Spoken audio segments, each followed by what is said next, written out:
నన్ను అన్నాడో రోజు మా సబితక్క సునీతక్క నాయనక కూర్చున్నారు, నేను అసెంబ్లీలో మాట్లాడుతుంటే ముఖ్యమంత్రి అంటాడు, ఇగో ఆ అక్కలను నమ్ముకుంటే నీ బతుకు జూబ్లీ బస్ స్టాండ్ అవుతుంది అన్నాడు. నన్ను ఏదో అక్కలను ఇన్సల్ట్ చేసుకుంటా, ఆడబిడ్డలను అవమానించుకుంటా ఇష్టం వచ్చినట్టు ఒరిలిండు.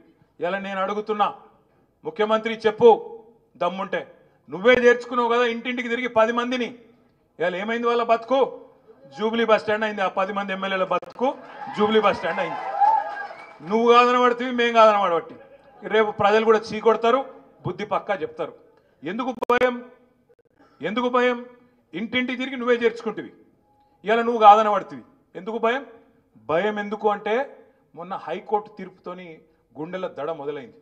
ఎక్కడ ఉప ఎన్నికలు వస్తాయో, ఎక్కడ వీళ్ళందరి విషయంలో మళ్ళీ ఎన్నికలు రాక తప్పదు, వచ్చినప్పుడు ఖచ్చితంగా ప్రజలు బుద్ధి చెప్తారు. కాబట్టి వీళ్ళని ఎట్లన్నా కాపాడుకోవాలి అనే ఉద్దేశంతో పదవుల కోసం ఇవాళ నీతి బాహ్యమైన రాజకీయం ముఖ్యమంత్రి ఆయన మంత్రులు చేస్తూ ఉన్నారు. చెప్పు దమ్ముంటే, అవును ఈయన చేర్చుకున్నాం పార్టీలా, ఖచ్చితంగా నేను డిస్క్వాలిఫై చేస్తాం, శేర్లింగంపల్లిలో రేపు ఎలక్షన్ వస్తుంది, కొట్లాడతాం, నేను మంచి పనులు చేస్తున్నా కాబట్టి గెలిపిస్తా అని చెప్పు దమ్ముంటే. అట్లా రా ధైర్యంగా ప్రజల్లోకి. అంతేగాని ఎలక్షన్లలో వస్తాయి కాబట్టి మళ్ళీ ప్రజలు మూతి మీద తంతారు కాబట్టి, హైదరాబాద్లో చేసిందేమీ లేదు కాబట్టి, చేస్తున్నవన్నీ గబ్బు రియల్ ఎస్టేట్ పనులు దందాలు కాబట్టి ఏదో ఒకటి చేసి ఎన్నికలు రాకుండా కాపాడుకునే తందుకు నువ్వు చేస్తున్న దిక్కుమాలిన రాజకీయం ఇలా గల్లీలో చూస్తున్నారు, ఢిల్లీలో నీ పార్టీ వాళ్ళు కూడా చూస్తున్నారు. నేను ముఖ్యమంత్రి గారిని ఒకటే అంటా ఉన్నా, ఎక్కువ కాలం ఇట్లా డ్రామాలతోని, అటెన్షన్ డైవర్షన్ గేమ్లతోని ఎక్కువ కాలం రాజకీయం నడవదు, ఎక్కువ కాలం ఇదే రకమైన దిక్కుమాలిన కార్యక్రమాలు నడవవు. మీరు గమనించండి, 9 నెలల్లో ఏం జరుగుతున్నది రాష్ట్రంలో జాగ్రత్తగా ఆలోచించండి. ఎన్ని మాటలు చెప్పిండ్రు ముసలోళ్ళకి, పెద్ద మనుషులకి.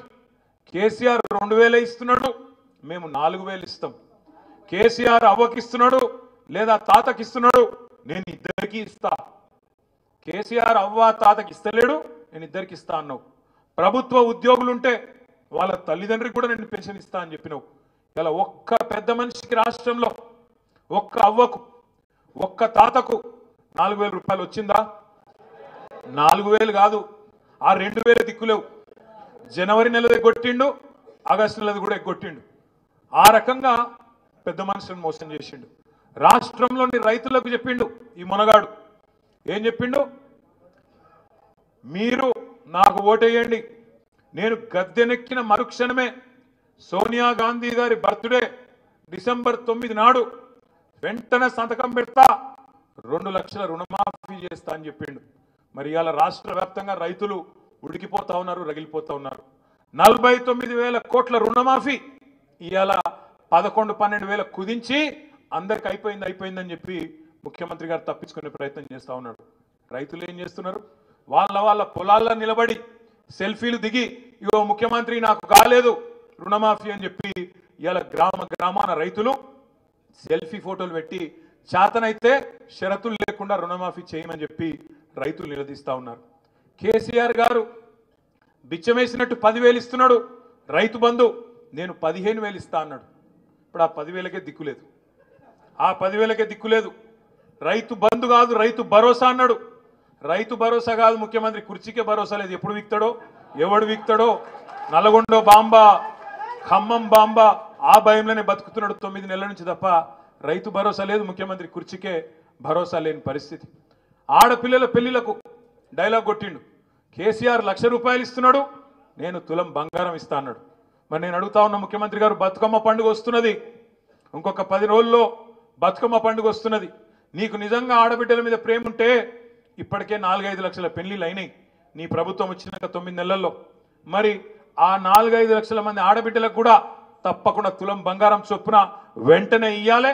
దాంతోపాటు ఈ పథకం కూడా వెంటనే ప్రారంభించాలని చెప్పి కూడా నేను డిమాండ్ చేస్తూ ఉన్నా. ఇట్లా ఒక్కటి కాదు, తమ్ముళ్ళకి చెప్పిండు, చెల్లెళ్ళకి చెప్పిండు, చదువుకున్న పిల్లలకి.